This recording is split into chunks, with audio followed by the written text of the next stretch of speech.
There is an energy source which powering our Earth for more than 4 billion years. Yes, the answer is the sun.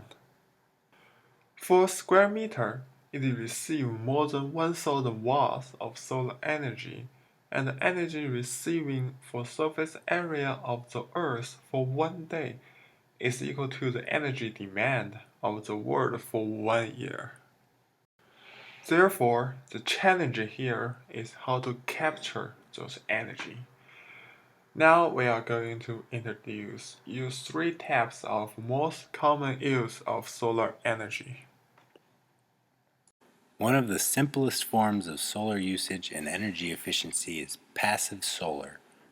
Passive solar comes in many forms, but common amongst all of them is the goal to maximize usage of the sun to condition our buildings to our liking.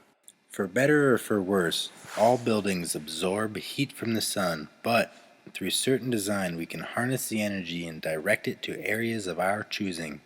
A tram wall traps solar energy as heat and releases it slowly to a building. Two vents at the top and bottom of the system allow for natural convection, and the hot air exits at the top and draws in cold air from the bottom. At night, the hot brick wall slowly releases heat. This type of system can inexpensively do a lot to lower heating requirements. However, with the addition of fans, pumps, and control systems to a solar heating system, a building's reliance on other heat sources can be reduced to next to nothing. These active systems often use a heat pump loop to concentrate the sun's heat and can heat water to well over 100 degrees Fahrenheit, even during cold winters. The greatest appeal of solar thermal systems is that they directly use the sun's energy, thus having none of the inefficiencies involved with energy conversions. Solar PV systems work by capturing the energy using photovoltaic cells which convert the sunlight into electricity, making a major contribution to powering everything we need. PV panels don't need direct sunlight to work, and they still produce electricity on the most cloudy days, even in Montana.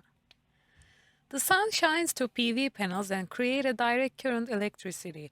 The DC current then flows to an inverter, converting it to alternating current. This is the type of electricity we use in our homes. From the inverter, the electricity travels through a generation meter to your most consuming units where connects to your everyday appliances. Solar PV systems that generate electricity from sunlight cost between 2.5 to 7 per installed watt. It has no harmful greenhouse gas emissions, has no mechanically moving parts, and are easy to install and totally silent. During the life cycle of PV, emissions to the environment mainly occur from using fossil fuel-based energy in generating the materials for solar cells, modules, and systems. Solar photovoltaic panels are one of the major renewable energy systems that are promoted through government subsidy funding. Apparently, the PV industry is striving for cost savings simultaneously for advanced performance.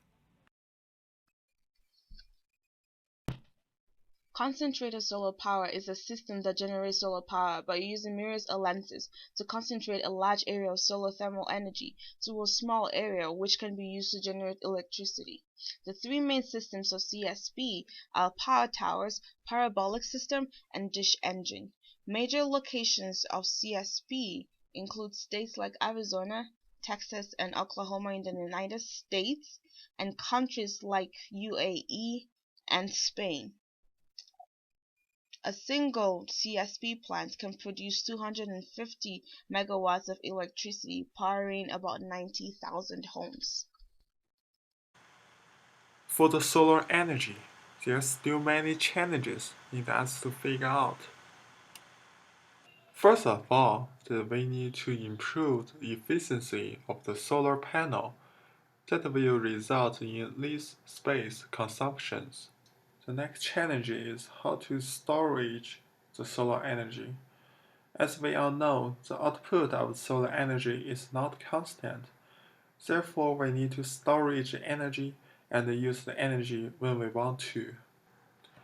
After we solve the challenges, this technology will become the most free available and carbon-free energy source.